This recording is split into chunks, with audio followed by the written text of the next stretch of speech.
ओम शांति। आज 26 जून 2020 की प्रातः मुरली। पहले सुनते हैं मुरली के कुछ मुख्य पॉइंट्स।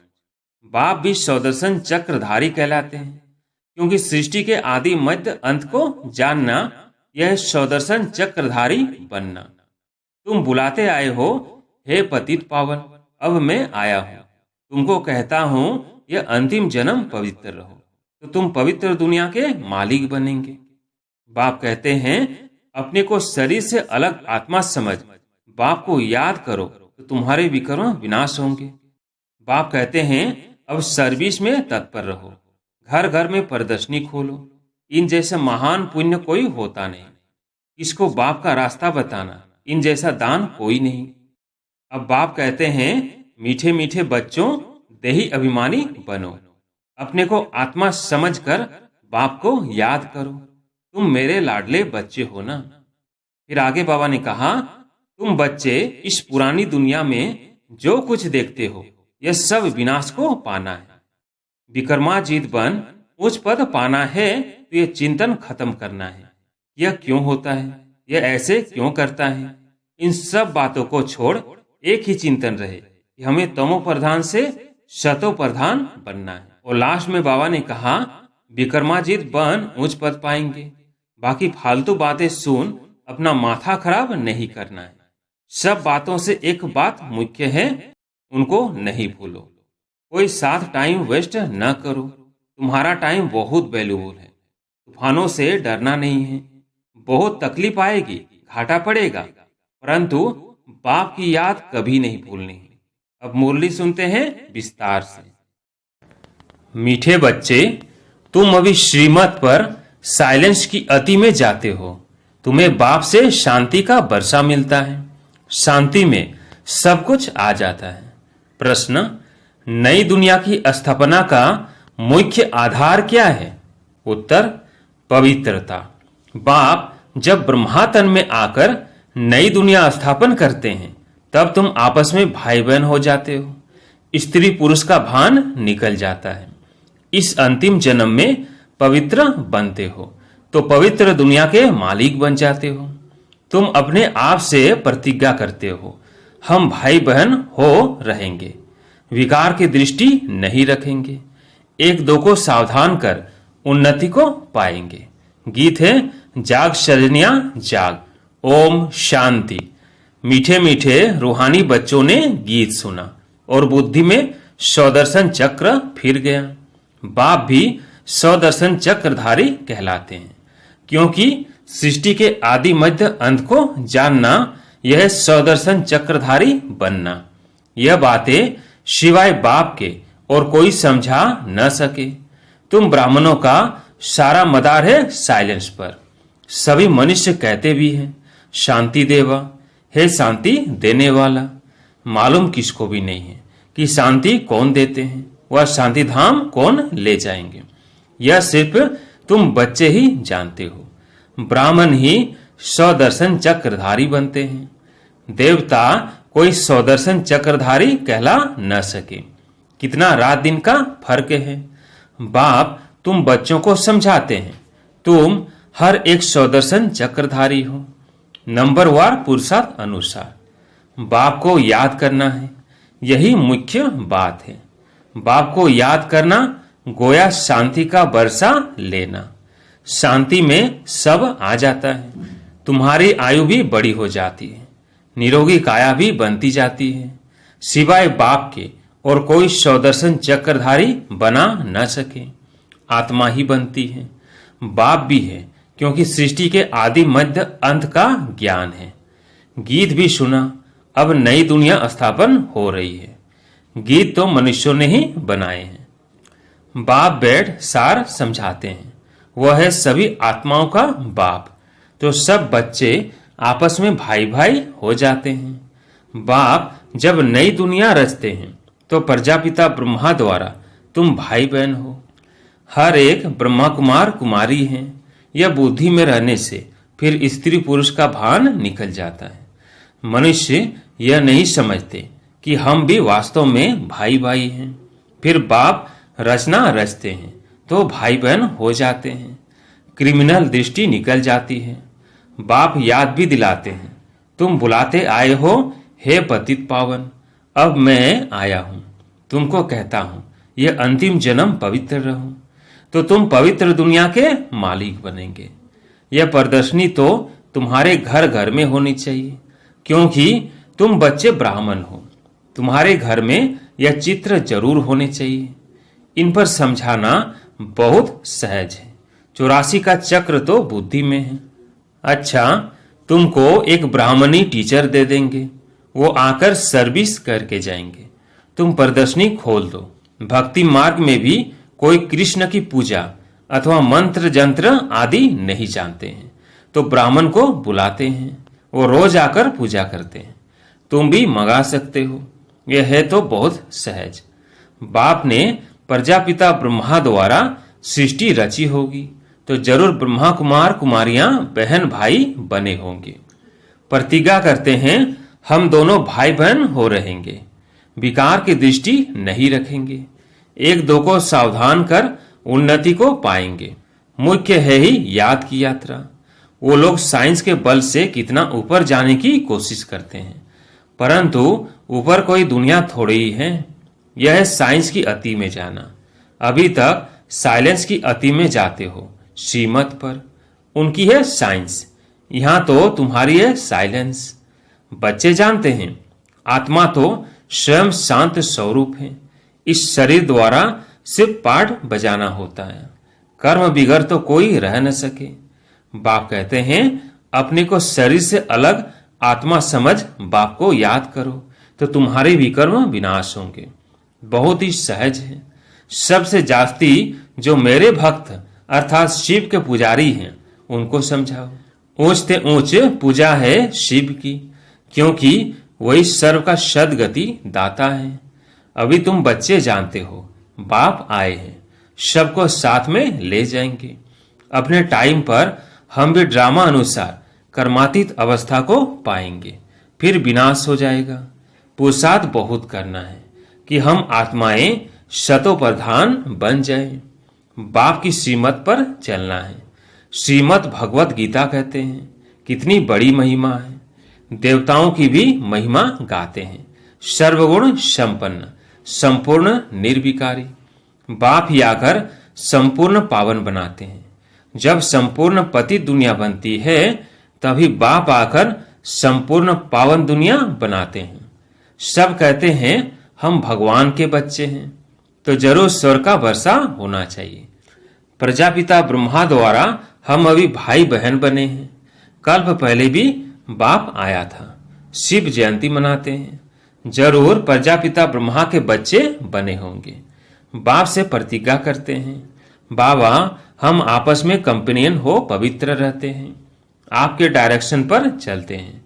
कोई बड़ी बात नहीं है। अब यह अंतिम जन्म है, यह मृत्युलोक खत्म होना है।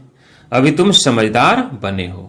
कोई अपने को भगवान कहे तो कहेंगे भगवान तो सर्व का सदगति दाता है, या फिर अपने को कैसे कहला सकते हैं। परंतु समझते हैं ड्रामा का खेल है। बाप तुम बच्चों को सौदर्शन चक्रधारी बना रहे हैं। बाप कहते हैं अब सर्विस में तत्पर रहो, घर घर में प्रदर्शनी खोलो। इन जैसा महान पुण्य कोई होता नहीं। किसको बाप का रास्ता बताना, इन जैसा दान कोई नहीं। बाप कहते हैं मामेकम याद करो तो पाप नाश होंगे। बाप को बुलाते भी इसलिए हो, हे पतित पावन लिबरेटर गाइड आओ। तुम्हारा भी नाम पांडव गाया हुआ है। बाप भी पंडा है, सभी आत्माओं को ले जाएंगे। वो है जिस्मानी पंडे, यह है रूहानी।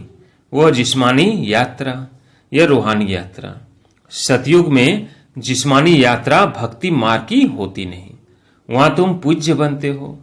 अभी बाप तुमको कितना समझदार बनाते हैं, तो बाप की मत पर चलना चाहिए ना। कोई भी संशय आदि हो तो पूछना चाहिए। अब बाप कहते हैं मीठे मीठे बच्चों देही अभिमानी बनो। अपने को आत्मा समझकर बाप को याद करो। तुम मेरे लाडले बच्चे हो ना। आधा कल्प के तुम आशिक हो। एक के ही ढेर नाम रख दिए हैं। कितने नाम, कितने मंदिर बनाते हैं। मैं हूं तो एक ही, मेरा नाम है शिव। हम 5000 वर्ष पहले भारत में ही आए थे। बच्चों को अडॉप्ट किया था, अब भी अडॉप्ट कर रहे हैं। ब्रह्मा के बच्चे होने के कारण तुम पुत्रे पुत्रियां हो गए। यहाँ वर्षा ही मिलता है आत्माओं को, उसमें भाई बहन का सवाल नहीं उठता। आत्मा ही पढ़ती है, वर्षा लेती है, सबको हक है। तुम बच्चे इस पुरानी दुनिया में जो कुछ देखते हो यह सब विनाश को पाना है। महाभारत लड़ाई भी बरोबर है। बेहद का बाप बेहद का वर्षा दे रहे हैं, बेहद की नॉलेज सुना रहे हैं, तो त्याग भी बेहद का चाहिए। तुम जानते हो कल्प पहले भी बाप ने राजयोग सिखाया था, राजस्व अश्वमेध यज्ञ रचा था। फिर राजाई के लिए सतयुगी नई दुनिया जरूर चाहिए। पुरानी दुनिया का विनाश भी हुआ था। 5000 वर्ष की बात है ना, यही लड़ाई लगी थी जिससे गेट खुले थे। बोर्ड पर भी लिख दो स्वर्ग के द्वार कैसे खुल रहे हैं, आकर समझो। तुम नहीं समझा सकते हो तो दूसरे को बुला सकते हो, फिर धीरे धीरे वृद्धि होती जाएगी। तुम कितने ढेर ब्राह्मण ब्राह्मणियां हो, प्रजापिता ब्रह्मा के बच्चे। वर्षा मिलता है शिव बाबा से, वही सबका बाप है। यह तो बुद्धि में अच्छी रीति याद रखना चाहिए। हम ब्राह्मण सो देवता बनते हैं, हम ही देवता थे, फिर चक्र लगाया, हम अभी ब्राह्मण बने हैं, फिर विष्णुपुरी में जाएंगे। ज्ञान है बहुत सहज, परंतु कोटों में कोई निकलते हैं। प्रदर्शनी में कितने ढेर आते हैं, कोई मुश्किल निकलते हैं, कोई तो सिर्फ महिमा करते हैं। बहुत अच्छा है, हम आएंगे। कोई बिरले 7 रोज का कोर्स उठाते हैं। 7 रोज की भी बात अब क्या है, गीता का पाठ भी 7 दिन रखते हैं। 7 दिन तुमको भी भट्टी में पड़ना है। अपने को आत्मा समझ बाप को याद करने से सारा कीचड़ा निकल जाएगा। आधा कल्प की गंदी बीमारी देह अभिमान की है, वो निकालनी है। देही अभिमानी बनना है। 7 रोज का कोर्स कोई बड़ा थोड़ी है, किसको सेकंड में भी तीर लग सकता है। देरी से आने वाले आगे जा सकते हैं, कहेंगे हम रेस कर बाप से वर्षा ले ही लेंगे। कई तो पुरानों से भी तीखे चले जाते हैं, क्योंकि अच्छी अच्छी पॉइंट्स तैयार माल मिलता है। प्रदर्शनी आदि समझाने में कितना सहज होता है, खुद नहीं समझा सकते हैं तो बहन को बुलाएं, रोज आकर कथा करके जाओ। 5000 वर्ष पहले इन लक्ष्मी नारायण का राज्य था, जो 1250 वर्ष चला। कितनी छोटी कहानी है। हम सो देवता थे, फिर हम सो क्षत्रिय वैश्य शूद्र बने, हम आत्मा ब्राह्मण बनी। हम सो का अर्थ कितना युक्ति युक्त समझाते हैं। विराट रूप भी है, परंतु उसमें ब्राह्मणों को और शिव बाबा को उड़ा दिया है। अर्थ कुछ भी नहीं समझते हैं। अभी तुम बच्चों को मेहनत करनी है याद की, और कोई संशय में नहीं आना चाहिए। विक्रमाजीत बन ऊंच पद पाना है तो ये चिंतन खत्म करना है कि यह क्यों होता है, यह ऐसे क्यों करता है। इन सब बातों को छोड़ एक ही चिंतन रहे कि हमें तमो प्रधान से सतो प्रधान बनना है। जितना बाप को याद करेंगे उतना विक्रमाजीत बन ऊंच पद पाएंगे। बाकी फालतू बातें सुन अपना माथा खराब नहीं करना है। सब बातों से एक बात मुख्य है, उनको नहीं भूलो। कोई साथ टाइम वेस्ट न करो, तुम्हारा टाइम बहुत वैल्यूबल है। तूफानों से डरना नहीं है, बहुत तकलीफ आएगी, घाटा पड़ेगा, परंतु बाप की याद कभी नहीं भूलनी है। याद से ही पावन बनना है, पुरुषार्थ कर ऊंच पद पाना है। यह बाबा बूढ़ा इतना ऊंच पद पाते हैं, हम क्यों नहीं बनेंगे। यह भी पढ़ाई है ना। तुमको इसमें कुछ भी किताब आदि उठाने की दरकार नहीं है। बुद्धि में सारी कहानी है। कितनी छोटी कहानी है, सेकंड की बात है। जीवन मुक्ति सेकंड में मिलती है। मूल बात है बाप को याद करो। बाप जो तुमको विश्व का मालिक बनाते हैं उनको तुम भूल जाते हो। कहते हैं सब थोड़ी राजा बनेंगे। अरे तुम सब का चिंतन क्यों करते हो। स्कूल में यह औना अर्थात फिकर रखते हैं क्या कि सब थोड़ी स्कॉलरशिप पाएंगे, पढ़ने लग पड़ेंगे ना। हर एक के पुरुषार्थ से समझा जाता है कि यह क्या पद पाने वाले हैं। अच्छा, मीठे मीठे सिकिलदे बच्चों प्रति माता पिता बाप दादा का याद प्यार और गुड मॉर्निंग। रूहानी बाप की रूहानी बच्चों को नमस्ते। हम रूहानी बच्चों की रूहानी बाप दादा को याद प्यार गुड मॉर्निंग नमस्ते नमस्ते। धारणा के लिए मुख्य सार। पहला, यह समय बहुत वैल्यूबल है, इसे फालतू की बातों में गंवाना नहीं है। कितने भी तूफान आए, घाटा पड़े, लेकिन बाप की याद में रहना है। दूसरा, तमो प्रधान से सतो प्रधान बनने का ही चिंतन करना है और कोई चिंतन न चले। हम सो हम की छोटी सी कहानी बहुत युक्ति से समझनी और समझानी है। आज प्यारे मीठे बाबा का वरदान है, दातापन की भावना द्वारा इच्छा मात्रम अविद्या की स्थिति का अनुभव करने वाले तृप्त आत्मा भव। दातापन की भावना द्वारा इच्छा मात्रम अविद्या की स्थिति का अनुभव करने वाले तृप्त आत्मा भव। सदा एक लक्ष्य हो कि हमें दाता का बच्चा बन सर्व आत्माओं को देना है। दातापन की भावना रखने से संपन्न आत्मा हो जाएंगे और जो संपन्न होंगे वह सदा तृप्त होंगे। मैं देने वाले दाता का बच्चा हूं, देना ही लेना है। यही भावना सदा निर्विघ्न इच्छा मात्रम अविद्या की स्थिति का अनुभव कराती है। सदा एक लक्ष्य की तरह ही नजर रहे। वो लक्ष्य है बिंदु, और कोई भी बातों के विस्तार को देखते हुए नहीं देखो, सुनते हुए भी नहीं सुनो। स्लोगन, बुद्धि व स्थिति यदि कमजोर है तो उसका कारण है व्यर्थ संकल्प। अच्छा, ओम शांति।